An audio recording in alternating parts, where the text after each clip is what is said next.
السلام علیکم ورحمۃ اللہ وبرکاتہ۔ پانچویں مشق کے دوران ہمارے بیٹوں کو جو مشکلات پیش آئیں، اہم سوالات اٹھے، وہ 7 ہیں۔ آج ہم نے اپنے ہر بھائی کو ایک الگ کتاب دے دی ہے اور منہج سمجھا دیا کہ آپ بھائیوں نے پہلے 10 راویوں کو 5 بار مطالعہ کرنا ہے۔ پہلے مطالعہ کرنا ہے، پھر جو چیز سمجھ نہیں لگ رہی مجھ سے پوچھیں۔ بھائیوں نے پوچھا، اس کے بعد اس کا خلاصہ لکھنا ہے۔ سب بھائیوں نے لکھا، اللہ تعالیٰ بھائیوں کو جزائے خیر دے۔ تو آج کا سارا دن اور ساری رات آپ بھائیوں نے جو کتاب میں نے خاص کی ہے الگ الگ بھائی کے لیے، اسی کے ساتھ دن رات گزارنا ہے۔ مجھے یقین ہے کہ 50 راویوں کو ضرور آپ 5 بار پڑھ کے ان کا خلاصہ لکھ سکیں گے انشاءاللہ۔ اس کا فائدہ کیا ہوگا کہ مثلا محترم آپ کے ذمہ کون سی کتاب ہے؟ عبد الباسط بھائی کے ذمہ کتاب ہے الجامع لکتب الضعفاء والمتروکین والکذابین۔ جب ہمارا بھائی سارا دن ساری رات اسی کتاب کے ساتھ گزارے گا، اس کا منہج سمجھ لگے گا کہ نہیں لگے گا؟ سمجھ آئے گا۔ اس کی باریکیاں، مشکلات، سب چیزیں واضح ہو جائیں گی۔ اچھا، اس کتاب کا یہ منہج ہے، یہ طریقہ کار ہے، استفادے کا یہ طریقہ ہے، تو شرح صدر ہوگی۔ جو کتاب آج میں نے مختص کی ہے ہر بھائی کو، تو آج سارا دن رات اسی کے ساتھ گزارے گا، اسی کی تلخیص کرے گا۔ 10 راویوں کی تلخیص کر کے مجھے دکھاتے جائیں، مشکلات آئیں تو لکھوائیں، اس کا ہم جواب دے رہے ہیں انشاءاللہ۔ تو اگلے دن کل ہم کتاب تبدیل کر دیں گے۔ کل ہم کتاب مثلا عبد الباسط بھائی کو کل ہم الجرح والتعدیل ابن ابی حاتم دے رہے ہیں، تو باقی آپ بھائیوں کی بھی کتابیں تبدیل ہو جائیں گی، تاکہ کل دوسری کسی کتاب کے منہج میں، پڑھنے میں، دراسہ میں، تحقیق میں، ریسرچ میں، تلخیص میں جب گزرے گا دن رات، اس کتاب کا منہج بھی سمجھ آ جائے گا۔ سمجھ آ گئی انشاءاللہ۔ پہلا سوال بھائی نے کیا، الجرح والتعدیل لابن ابی حاتم میں راوی کے نام کے بعد کبھی آتا ہے سامیہ، کبھی آتا ہے رواعن، کبھی رواعن ہو، تو اس کا یہ کیوں ہے اس طرح؟ بیٹو، پہلے بھی میں نے اشارہ سمجھایا تھا کہ جرح و تعدیل کی کتابوں میں رواعن سے مراد ہوتا ہے راوی کے اساتذہ کا ذکر، راوی کے، اور رواعن سے مراد ہے راوی کے شاگردوں کا ذکر۔ آئی سمجھ؟ تو لفظ سامعہ بھی محدثین استعمال کرتے ہیں کہ اس راوی نے سنا ہے فلاں سے، تو سامعہ کے بعد بھی اس راوی کے شاگردوں کا ذکر ہوتا ہے۔ آئی سمجھ؟ سامعہ کے بعد راوی کے شاگردوں کا ذکر ہے۔ اگر راوی کے نام کے بعد رواعن آ جائے جرح و تعدیل کی کتابوں میں، تو مراد اس راوی کے اساتذہ ہیں۔ اگر راوی کے نام کے بعد رواعن ہو جب آتا ہے، تو اس سے مراد راوی کے شاگردوں کا بیان ہے۔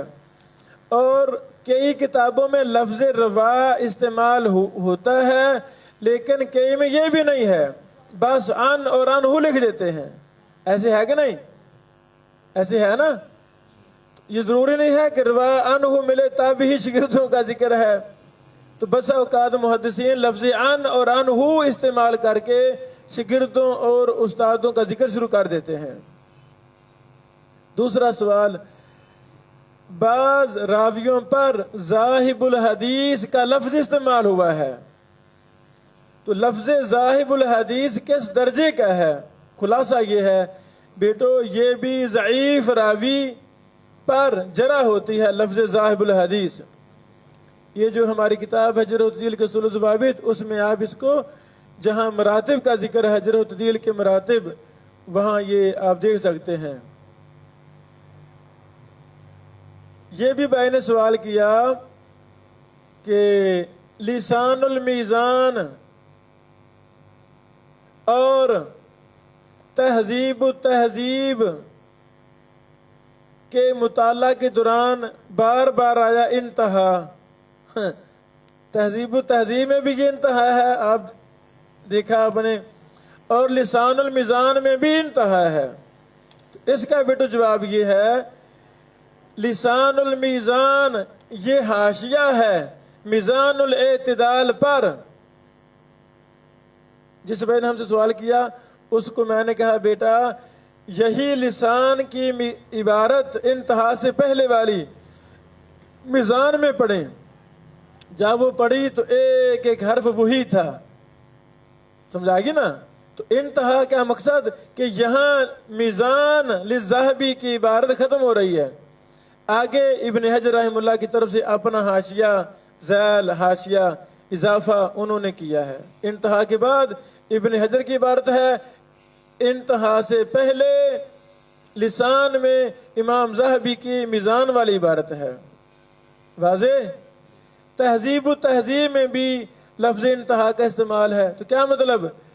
انتہا سے پہلے تہذیب الکمال کی بحث ہے، تہذیب الکمال کی، انتہا کے بعد یا لفظ کل تو بھی استعمال کرتے ہیں امام ابن حجر رحمہ اللہ تہذیب و تہذیب میں، تو کل تو یا لفظ انتہا کے بعد وہ امام ابن حجر کی طرف سے اضافہ ہے۔ واضح؟ اور یہ دونوں باتیں مقدمہ میں لکھی ہوئی ہیں۔ مقدمہ میں ایک بچے نے سوال کیا کہ جی الجرح و تعدیل میں بار بار آتا ہے کالا ابھی، کہیں آتا ہے سمیت و ابھی، تو ابھی سے مراد کیا ہے؟ میرے عزیزو، کتاب مرتب کی ہے امام ابن ابی حاتم رازی نے، بیٹے نے کتاب لکھی ہے، مرتب کی ہے۔ ابن ابی حاتم رازی جب بھی کہیں میرے باپ نے کہا یا میں نے اپنے باپ سے سنا، تو اس سے مراد ہے امام ابو حاتم رازی۔ امام لکھ لیں، ابھی سے مراد ہے امام ابو حاتم رازی۔ اور یہ الجرح و تعدیل میں بار بار آتا ہے۔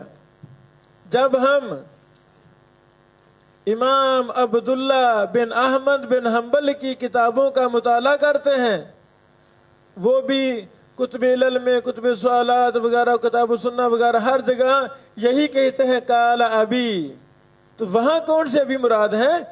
امام عبداللہ کے باپ امام احمد بن حنبل رحمہ اللہ۔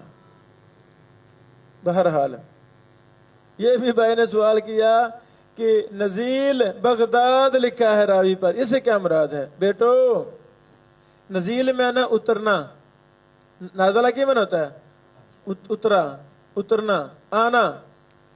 نزیل بغداد کا مطلب ہے یہ راوی اصل تو کسی اور شہر کا تھا، ملک تھا، لیکن زندگی کے ایک حصہ میں یہ پکے پکے بغداد آ گئے، نزیل بغداد، بغداد میں آنے والے، پھر بغداد ہی رہے۔ آگے سمجھو، میں قصوری ہوں، قصور کا ہوں، زندگی کے کسی حصہ میں یمن چلا جاؤں، مصر، اردن، دمشق چلا جاؤں، تو میرے نام کے ساتھ عربی میں لکھا جائے گا نزیل دمشق۔ ابن بشیر ہے تو قصوری، لیکن زندگی کے فلاں حصہ میں یہ دمشق آ گئے تھے، پھر وہاں ہی رہے۔ ایک بھائی نے سوال کیا کہ امام بخاری رحمہ اللہ کئی راویوں کے بارے میں کہتے ہیں فیہ نظرن، اللہ اکبر، کیا کہتے ہیں؟ فیہ نظرن۔ بیٹو فیہ نظرن، جس راوی کو امام بخاری کہیں وہ ضعیف ہوتا ہے۔ اس پر بھی تفصیل ہم نے اپنی کتاب جرح و تعدیل کے اصول و ضوابط میں لکھی ہے، وہاں سے دیکھ لیں، اس میں تفصیل ہے، وہ وہاں دیکھ لیں۔ ایک بیٹے نے سوال کیا کہ جی جرح و تعدیل جلد نمبر 7 میرے پاس ہے باب العین میں، تو 5-6 راویوں پر لہو صحبہ لکھا ہوا ہے، باقیوں پر نہیں لکھا ہوا۔ یہ میں نے سمجھایا تھا پہلے، بیٹو لہو صحبہ سے مراد ہے اس راوی کی محمد رسول اللہ صلی اللہ علیہ وسلم سے صحبت ہے، یہ ان کے ساتھی ہیں، تو مراد صحابی ہوئے نا۔ آگے سمجھ، جب بھی بولا جائے کتب جرح و تعدیل میں لہو صحبہ، مراد ہے کہ یہ صحابی ہے، ممتاز کرنے کے لیے۔ یاد رکھو جرح و تعدیل کے قواعد صحابی پر لاگو ہوتے نہیں، جرح و تعدیل کا فن یہ صحابہ سے نیچے تابعین سے شروع ہوتا ہے، صحابہ پر تعدیل ہی لاگو ہوتی ہے کہ تمام صحابہ جنتی ہیں، تمام صحابہ عادل ہیں، ثقہ ہیں۔ انبیاء کے بعد سب سے ممتاز درجہ جن لوگوں کو حاصل ہے ان کو صحابی کہتے ہیں۔ اللہ اکبر، ان سے محبت ہمارے ایمان کا حصہ ہے۔ سمجھا گی؟ پھر بھائی نے سوال کیا کہ شادی علی نعمان نے تو اپنی کتاب الجامع لکتب الضعفاء والمتروکین والکذابین میں صرف ضعیف راویوں پر مشتمل کتابوں کو جمع کیا ہے جو 29 ہیں، تو بس اوقات وہاں میں نے دیکھا ہے بھائی نے کہا کہ تسی نے اس کی توثیق کی ہے۔ یہ جملہ فرماتے ہیں کہ یہ تو نہیں آنا چاہیے تھا۔ او بھائی جان بات سمجھیں، کتب ضعفاء میں بھی محدثین نے دیگر علماء محدثین کے اقوال بھی نقل کیے ہوتے ہیں۔ ایک راوی پر کچھ حکم توثیق کے ہیں، کچھ تضعیف کے ہیں، کچھ نے ثقہ کہا، کچھ نے ضعیف کہا، تو ایسے بے شمار راوی، ہزاروں کی تعداد میں راوی کتب ضعفاء میں موجود ہیں۔ مطلب یہ مختلفی راوی ہے، بعض نے ضعیف کہا ہے، بعض نے ثقہ کہا ہے۔